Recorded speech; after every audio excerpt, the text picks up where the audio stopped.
Hi, my name is Edwin Jones, and I'm here with another edition of Inside the Ropes with my man Dominic Robinson Neal. What's going on, Dominic, man? Nothing much, man. Just having a good time doing the show every week with you. Exactly, man. It's been a blast. I love it.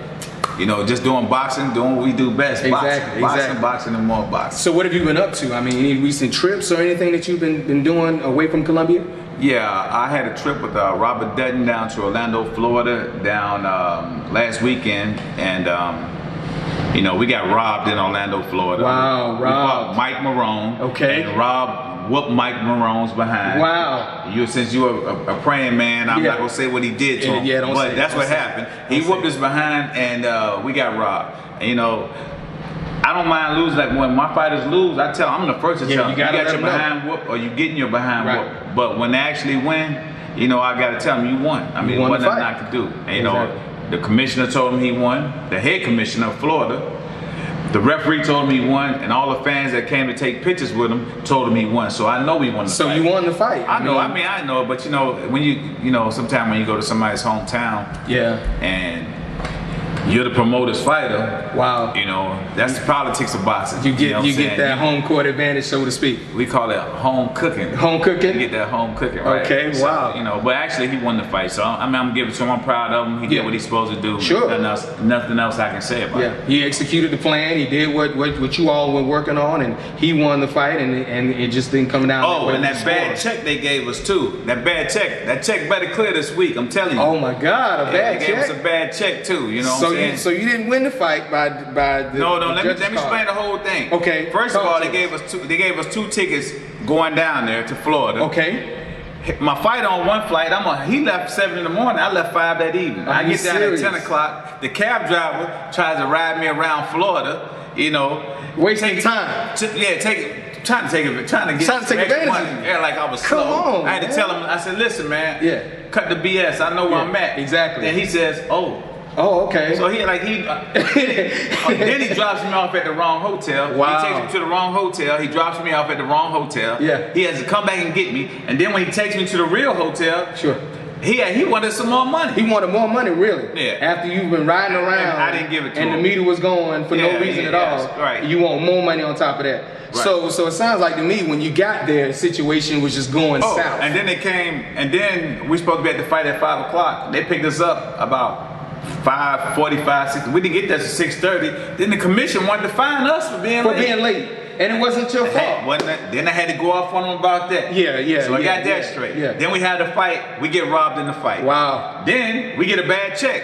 So, you know, that was a rough trip. The rough trip was whole. That was a rough trip. Up. So, you know, that's not good. It's part of the game, you know. You gotta love it, because if not, you'll be locked up somewhere. Exactly. You're gonna want to quit. But we're getting that straight right now. Right? Okay. Well, we're gonna look forward for that to be taken care of pretty soon. So tell us about what else is on the schedule. What else you got on tap? Well, I got 4 fighters I'm preparing for a fight. My son and Mike Renton, DeAndre Robinson Neal and Mike Renton, they fight in Charlotte October 14th. Okay. Then you have Angel Gladney. She fights in New York October 15th. Yeah. And then you have Robert Dutton. He fights in Fresno, California on October, I think, 25th. Yeah. And then I have Logan the following month after. Logan Holler, she's gonna have a fight coming up. She don't know that yet, but she has a fight coming up. So she's gonna have to prepare and get ready for that fight as well, the one that she didn't know about. Correct. Gotta be prepared. Gotta stay ready so you don't have to get ready, right? That's right. Sounds good to me. So you're busy. You're doing everything with the fighters and what have you. What else do you have on the horizon as far as like for the gym and everything? People that are coming in that are working out and just want to learn the sport. Well, you know, when you come in and you just want to learn the sport, my job is basically to get you in shape and give to. A lot of people like coming to a boxing gym because it's different, because we don't have any equipment here. You actually got to work. You can go to a Gold's Gym or another gym, not putting them down. Sure. You just. But a lot of times you can get on the machine and play around. Look in the mirror for about 30 minutes. But you come in and see me, it's no resting. It's work. You're gonna work the whole time you're here. The moment you get here and the moment you leave. That's right. The moment you get here, the moment you leave, you're gonna be working. You're gonna be like wondering, should I go back to right. Or should I just give up this whole dream about boxing because it's too tough? Well, some people like to train like professionals, but they don't want to actually be hit in the face. And I don't want to get hit in the face, you know. And I understand that. You know, if you work at the hospital or you work at, you're a lawyer or something, you don't want to get hit and go back looking all beat up and tattered and everything. Correct. Exactly. So like they just like the boxing workout. So that's good for them also. Okay, that's good. Right. So what do you have to do to get ready to even spar? Like for those 3-minute rounds that you all do? 3-minute rounds. I mean, you're gonna have to do a lot of rope jumping, a lot of cardiovascular work. You know, you got two types of, you got aerobic exercise and you have anaerobic exercise. Okay. And in boxing, you can do a lot of anaerobic exercises. Okay, so explain that. Aerobic is more long-term effect. Like, let's say you run 7 miles, 8 miles, you're more on aerobic. Right. When you do like 30-second bursts, or you boom, boom, boom, boom, real fast, like, what's the word I'm looking for? Real fast twitch muscle fiber work. Okay. That's more anaerobic than aerobic. So you're more explosive stuff. More explosive. That's the word I'm looking for. In a small period of time, a short period of time. There you you're go. explosive. Okay, a personal trainer. Listen, trainer somewhere. Not yet. I'm working with one. I'm working with one, and I'm loving it. And I'm learning a whole lot from you. And that's why I enjoy the show Inside the Ropes. You gotta pay attention to us and check us out because we expose in South Carolina further to the sport of boxing. Right, because they think, a lot of people think when you tell them you go to a fight somewhere and they say, where you from? You say South Carolina. They look at you like, really? And you look at them like, what do you mean? What do you mean? And then I'm looking at these guys like, I'm looking at your fighter, he ain't no better than the guys we got at the gym. Exactly. I've seen guys spar better than some of your guys fight. Wow. So I'm not impressed. So we have jewels here in South Carolina. Oh yeah, they just don't know yet, but they're gonna start finding out. They're gonna find out as soon as they tune into the show. I'm glad. I love it when they call us and say, oh yeah, you from South Carolina. Yeah. We'll pay you whatever you want to come. Okay, but then they find out it ain't as sweet as it looks. Exactly. Like these are some technical fighters. The people from South Carolina put in work just like everybody else. Correct. And that's what they're starting to learn. They thinking back when old South Carolina, 7, 8, 10 years ago. Right. That's not like that anymore. That's not the case anymore. We putting them on the map. And we bringing it. That's right. Right. That's why we got this show. Right. That's right. Exactly. So now tell me, what's one of the fundamentals or the most basic punch that a fighter needs to have in their repertoire? The most basic punch and the punch that's takes the most discipline to use is the jab. Okay. The jab has to be taught correct. You can use the jab in 3 ways. You can use it as defense. All right. Offense, and you can use it as rest. Okay. A lot of people don't know how to do that. To be honest with you, I didn't know how to use a correct jab. I had been boxing 12 years, and a coach had to teach me how to jab correctly. Are you serious? I could do it, but I was doing it wrong. And you were fighting for 12 years, and then you had to correct something. I got good at doing it the wrong way. Wow. So a lot of times you can do something wrong, but you become so good at doing it wrong, nobody ever notices. And nobody teaches you, but fortunately, you were able to go ahead and get the training and experience that you need. Correct. Okay, sounds good, man. So can you tell us how do you rest with the jab? Well, when you rest with the jab, basically what you're doing is you're jabbing, but you're not jabbing to hurt them, and you're not jabbing basically keep them off you. You're just jabbing to put something in his face. Okay. You can breathe, get your legs back up under you in case you were hurt. Right. You know what I'm saying? Sure.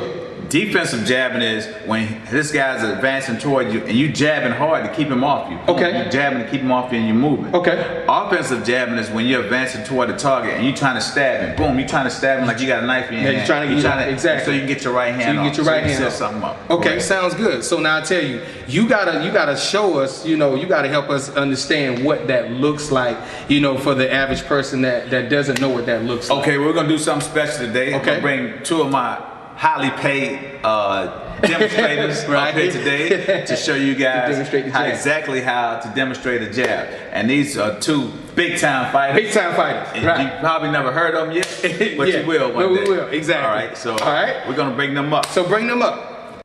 All right. We're gonna do something special today. Today I'm going to be your primary instructor on telling you how to throw a correct professional jab. Now I have 2 professionals, highly trained, highly skilled.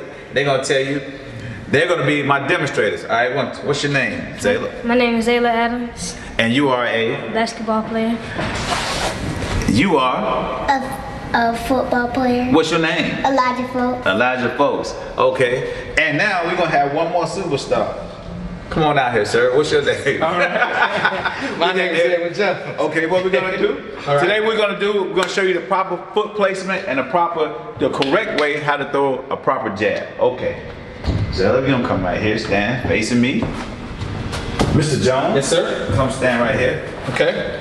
And you stand right here, champ. You stand right here. Alright? Alright? This is how we're gonna start. Everybody's right-handed. If you're a right-handed fighter, your left foot is gonna always be your lead foot. So everybody's out here right-handed. Now if you're a right-handed fighter, correction, if you're a left-handed fighter, your right foot is gonna be your lead foot. Alright, just the opposite. Now, everybody's gonna do like this. Bring them up. Okay. Alright? Your right hand is gonna be just like you're on the cell phone. Bam, just like Zayla. Nah, not that high, sir. All right. Come down a little bit, just cover that sweet spot. That's it. All right. Bring your left foot out. Okay. Alright? Now, your right foot is gonna be shoulder width apart. Make sure your right foot is shoulder width apart. Bring it over. Alright? Shoulder width apart, shoulder width apart. Now, your right foot is gonna be at a 45-degree angle. And there's a reason for that. When we get into the right hands next week, I'll show you, or next show I'll show you that. But anyway, your left foot is gonna always split your opponent. All right. Why is that the case? Because this is what happens. My left foot is gonna always split you because now, if I get tired, whichever way this foot is pointing, and I close my eyes, after a while, that's where my punches go. If Okay. it's right here, and you're right in front of me, I close my eyes, I'm gonna still throw down the middle. Okay. So when we're in the heat of battle in the 12th round, and it's going down to the last 4 or 5 seconds, as long as my foot is pointing towards you, I can close my eyes and throw, Still my throwing. punch is still gonna come right towards you. Okay. All right? Makes a lot of sense. Lesson learned today. All right, now, when you throw a jab, elbows tight, right, your left hand, your lead hand is gonna come out. Okay. All right, now, here's the key. Watch my chin behind my left shoulder. I have my chin behind my left shoulder. So that's a perfect jab, like that. Now, your palm is gonna always face the floor. All right, let's bring it out. Boom, leave it out, chin down. Boom, almost like shooting a free throw. Elbow down a little bit. All right, jab, leave it out. Chin tucked behind. Now bring it over, bring the chin over. There you go. Just like that. Okay. Let's go, champ. Champ. Come right here. Let's go. Ready? Out. Back. Out. Back. Don't bother him in school. He's not getting bullied. All right, elbows down. Now, what we're gonna do now? We're gonna show you. Remember, a jab is not a pushing punch. It's a snapping punch. It's a snap. It's a snapping punch. All right. So we're gonna snap it. Don't cock it, just snap it. Nice and smooth, snap, there you go, snap, snap, snap. Bring the elbows back, perfect, snap, snap, snap. Outstanding, let's see what he done, relax. Snap, snap, all right. Snap, snap, elbow too high, break it, because you get hit in the ribs one time, you'll keep it down, right there. Jab, jab, jab, woo, jab, nice. All right, champ, let's show them how it's done. Come out here. All right, we're gonna show them how it's done for real, all right? Face me, all right? Let's go. Feet right, jab. I turn, what you gonna do?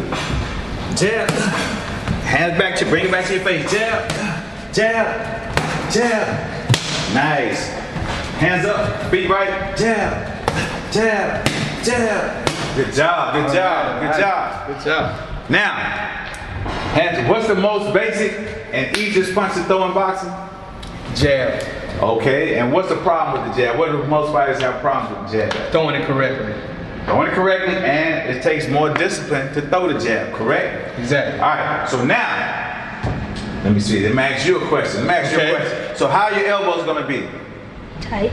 Tight? Nice and tight, right? Nice and tight. Okay. Where's your shoulder? When you throw the jab, your chin is gonna be what? Behind your what? Arm. Shoulder, correct. Good job, good job. Good job. All right, let's hit everyone one more time. All right. Elbows tight. All right. Jab, jab, jab, jab. Bring it back to your face. Jab, jab. All right, Zayla, one more time. Hands up, elbows tight. Jab. Nice. Jab. Nice. Jab, jab, jab, jab, jab. See, a lot of people, just like playing basketball, you have to learn how to use your left hand because you're right-handed, so everybody wants to use their right hand. That's true. But you have to learn the same way you do in basketball or football how to use your left hand just as good. Exactly. Now, come on, face right here. All right. Come on back. Now, this has been another Inside the Ropes. I got my superstar, what's your name? Elijah Folks. Elijah who? Folks. Elijah Folks. Who we have here? Zayla Adams. Zayla Adams. What do you play? Basketball. What do you play? Football. All right. And what do you? Oh, never mind. Anything else? Yo, this has been another episode of Inside the Ropes, but we got a boxing fact for you, a boxing fact of the week. Go ahead and tell them what the boxing fact of the week is, Dominic. A boxing fact. A lot of times people don't know why this is called a boxing ring, but it's actually square, right? A boxing back in the slave days, they made a circle in the floor and they put two slaves in there and they had them fight it out. Okay. So you couldn't leave outside the circle, but the circle technically is a ring. It's a ring. So that's what if you don't think I'm lying, if you think I'm lying, look it up, Google it. That's what boxing ring came from back in the 1800s. Exactly. All right. So that's your boxing fact of the week. And this has been another edition of Inside the Ropes. Oh, I want to give a shout out to one person that I never gave a shout out to in all these shows. Okay, who's that? The producer. There you go, Zeb Folks. I never Yeah, gave Zeb Folks a shout out, so I got to give my man a shout out. He's the hardest working man in showbiz. Exactly. All right. Thank you.